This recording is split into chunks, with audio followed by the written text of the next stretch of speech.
This is The Pursuit of Truth. It is the 13th of June 2018, and it's my birthday today. So I've been on this planet, if I've calculated right, 43 years. I was born in 1975. That's 43 years, yeah? Hope so. Yeah. Anyway, and reflecting on that, all that I see around me in these 43 years, obviously, I suppose my mind hasn't really been functioning as it has now for maybe the last 20 years. I seem to remember I became conscious of my surroundings. Was it 13 or something like that? I remember there was some day where suddenly I started thinking differently. I don't know if that's just me or I just felt that, or whether that's a true thing that. Because as kids, we don't, we just do things, we don't recognise the consequences of things and stuff like that. And I remember there was this point in my life when I did start thinking differently. I ascribe it to 13, but that's just me picking a number, really. I couldn't prove that was the actual time, but that's the number that came into my head when I thought about it. But anyway, of all these years that I've spent on this planet, I haven't seen an improvement. That's the point of why I'm making this podcast. I've seen, if you just look at, say, charities, how many charities there must have been in my 43 years, how many, I was going to say millions, but I suspect it is the billions, maybe even trillions of pounds. And just in my country, if we just add up 43 years, just my country, how much money has been raised for charities? The big TV ones that I've seen throughout my life, all the small little ones, all the insignificant ones, the ones that, I say insignificant, but like maybe ones that aren't to do with human endeavour. But and then you just calculate that by how many countries that are on the planet. Is it 250, 300? I don't know how many there are. How much money has been raised, and yet in my 43 years, can I say that life, even in this country, let alone around the world, has got better? Maybe it has got a little bit better, but it's only very significant, isn't it? To the amount of money that must have been generated.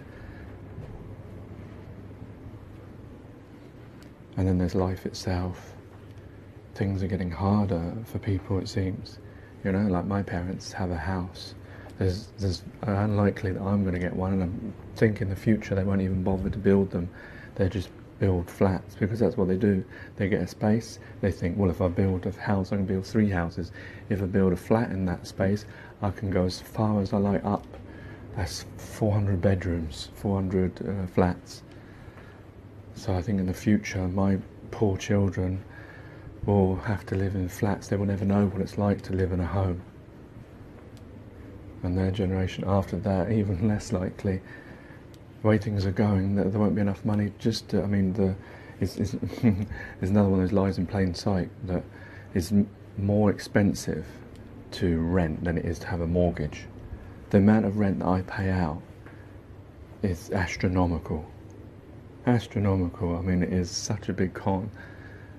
And obviously, governments, they claim that they care about us as citizens, but they don't really, because all they care about is those landlords, those people who are buying up all this land and making flats and charging us more than a mortgage. They will help us out with rent, social security and stuff like that will help with rent, but they won't ever help with mortgages. They make it so difficult. You've got to, even on these share to buy things, which is meant to help out low-income people, but they don't, because low-income people won't be able to, the houses that they have on these things, if you ever look in the London area, south, east or west, I'm not sure which area, you'll find that most of them are like 500,000, 400,000 K houses. Which low-income person that this scheme is meant for can afford that? Because the deposit for that is like 30,000. We're low income, how can we raise a deposit of 30,000? And then 40% will be paid by the government, will pay part of the mortgage and you pay the other. There's no way any low-income person could ever afford that. All this is helping is middle-class people. It's pretending that it's helping low-income, but the only person who could ever afford to actually take up these so-called low-income schemes are middle-class people with lots of money and wouldn't need to have this benefit. So I don't know if anyone's using this, or do they means test it or not. They probably don't even means test it. It's just another way for those people who've got some money to be able to get more money. This is happening